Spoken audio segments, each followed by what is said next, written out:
मित्रांनो नमस्कार, good morning. वाजत आता सकाळचे 6:50 झालेत मित्रांनो. आणि आपण आता आहे पंढरपूरमध्ये. तर पंढरपूरमध्ये तुम्हाला दाखवतो रात्री काल पावसाने कसा धुडकूस घातला. सगळं पाणी पाणी झाले मित्रांनो रस्त्याला. रात्री पंढरपूरमध्ये आपण पोचलो होतो पहाटे 2 वाजता. पुण्यातून निघायला लवकरच निघालो होतो, परंतु पुण्यामध्ये पावसाने इतका धुडकूस घातला आहे आणि एक सगळीकडं पाणी तुंबलं आहे, गटार ओव्हरफ्लो झाल्यात आणि गाड्यांची तर लय दहीन झाली. सिग्नल सगळे बंद होते आणि रस्ते पूर्ण पॅक झाले. कमीत कमी 2.5 ते 3 तास आपल्याला लागलेत पुण्यातून बाहेर पडायला, हडपसरपर्यंत यायला शिवाजीनगरपासून. तर त्याच्यामुळे ना रात्री उशीर झाला म्हणजे पंढरपूरमध्ये पोचायला. चला तर आपल्याला दर्शनासाठी पण जायचं आहे आणि त्याच्यासाठी आपल्याला त्याच्या आधी आंघोळ करायला लागेल. आणि रात्री आपण कुठं राहिलो होतो ते दाखवतो पहिलं.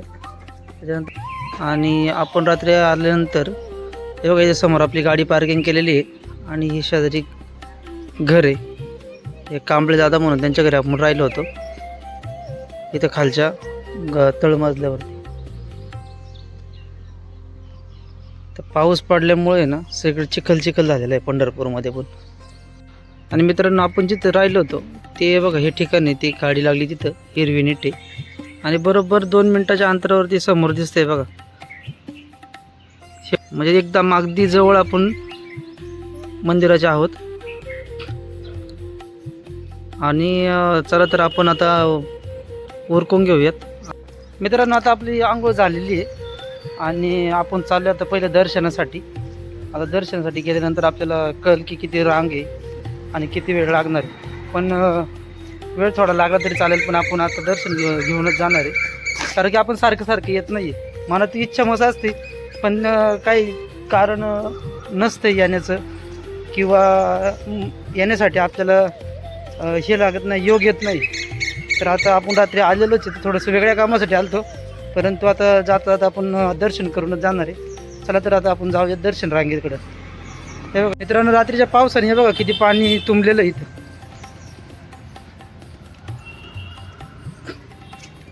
सगळीकडे हा पाऊस आहे ना जोरदार पडलेला आहे.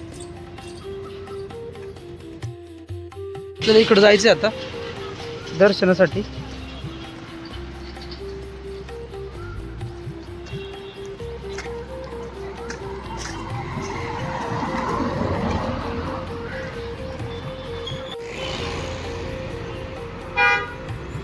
पण आता चौकामध्ये पोहोचलेलो आहे इथं. तर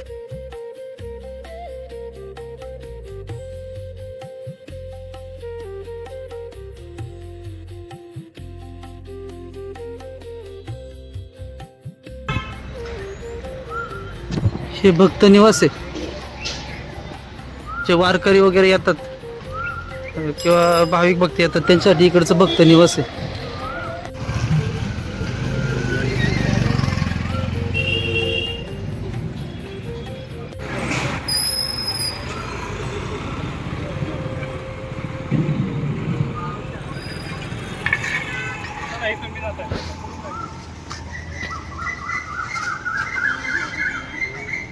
यांना काय झालं काय रे काय मित्रांनो, मी आलो आणि हे 3 जण माझ्या बाजूला बघा उभे राहिले.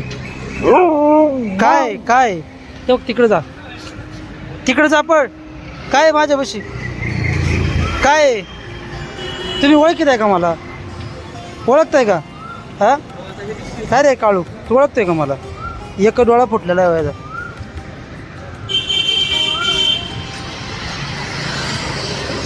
इथं गजानन महाराज शेगाव मठ आहे, खूप सुंदर आहे. आतमध्ये भाविकांची गर्दी पण दिली सकाळी. बिस्किट पुढं खायला घालायला लागेल मला असं वाटतंय. बिस्किट द्यायला लागेल त्यांना. बिस्किटच पाहिजे होतं, त्याच्यामध्ये मागं फिरत होती. मित्रांनो आपण पहिलं मठात जाण्याआधी ना पहिलं विठ्ठल रुक्मिणीच्या पाया पडण्यासाठी मंदिरात जाऊन येऊ.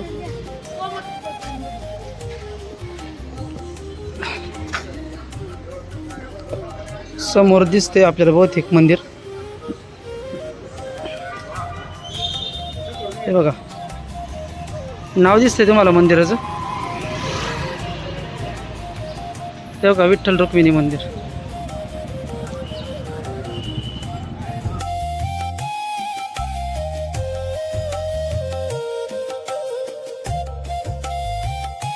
मित्रांनो, आपण गेटमधून एंट्री केलेली आहे.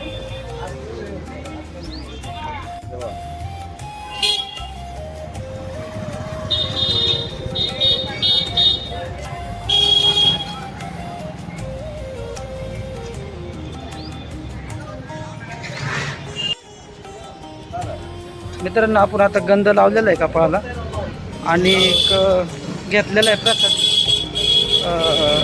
आपल्या विठ्ठलांसाठी. तर आजूबाजूला दाखवतो तुम्हाला, दुकानं भरपूर आहेत.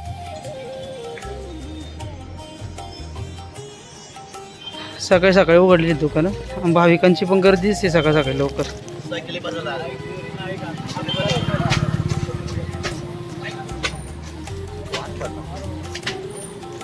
बघा, समोर मंदिर दिसतंय.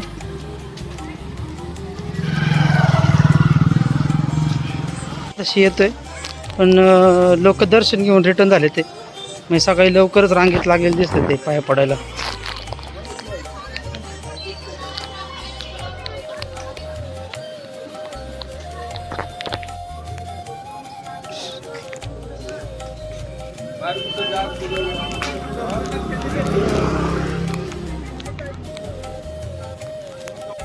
आपण आता हार आणि तुळशीची माळ घेतली पांडुरंगासाठी आणि एक प्रसाद घेतलेला आहे खडी साखराचा.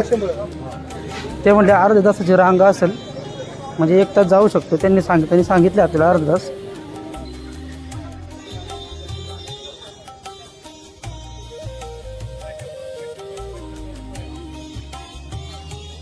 गर्दी दिसते भरपूर.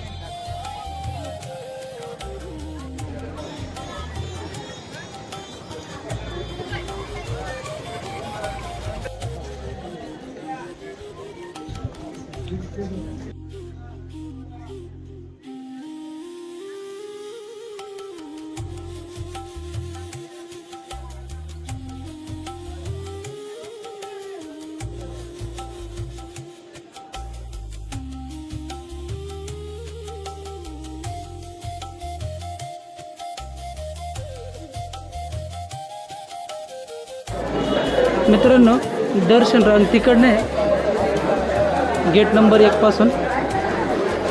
आणि मंदिर बघा.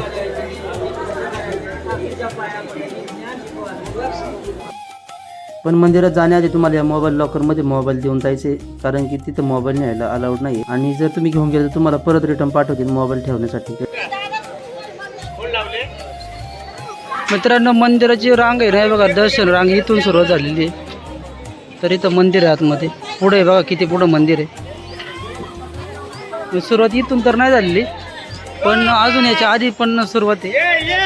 तर आपण काय केलेलं आहे, दर्शन रांगेतनं उभं न राहता डायरेक्ट मुखदर्शन करून निघालेलं आहे. कारण की दर्शनाला कमीत कमी 2 ते 2.5 तास किंवा जास्त वेळ लागणार होता. मित्रांनो, हे बघा, इथून सुरुवात आहे दर्शन रांगेला. ते बाबा चढतात आहे ना वरती जिन्यानी, तिथून सुरुवात आहे दर्शन रांगेला. तर कमीत कमी 2-2.5 तास तर कन्फर्म लागले असते किंवा जास्तही लागले असते.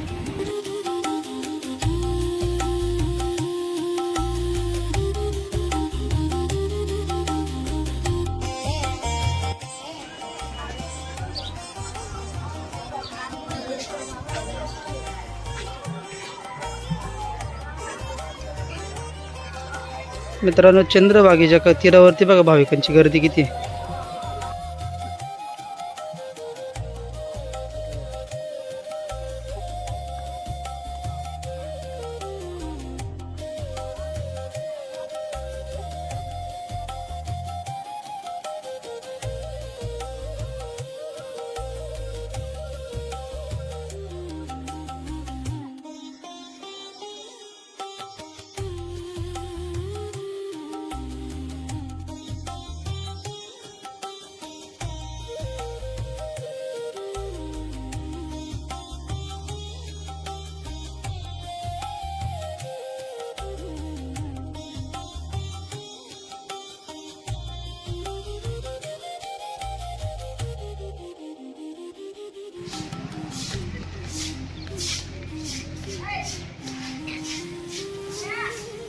तिथे पण मंदिराचं बांधकाम चालू आहे कोणत्या तरी. मित्रांनो, परत निघताना आपण इथनं विठ्ठल रुक्मिणीची पितळाची मूर्ती आणि तुळशीच्या 3 माळा घेतल्या आणि त्या ठिकाणावर आपण परत निघालो.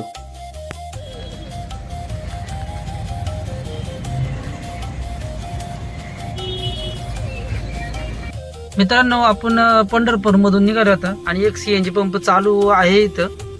तर नंतर पुढं CNG चालू भेटेल नाही भेटेल कुठं सांगू शकत नाही. आणि आपल्या गाडीमध्ये आता CNG फक्त 3 कांडे आहेत, एक लाल कांडी सोडून. त्याच्यामुळे इथं काही जो बसल तो आपण टाकून घेतोय आणि याच्यानंतर निघतोय डायरेक्ट पुण्याला यायला. तर बघू आता इथं किती CNG बसतोय काय होतंय.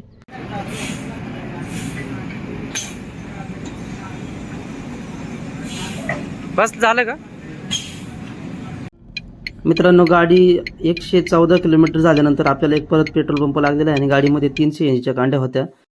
आणि आता आपण परत इथं CNG टाकून घेणार आहे गाडीमध्ये. आणि आता बघूयात गाडीमध्ये किती CNG बसतो 114 किलोमीटर झाल्यानंतर.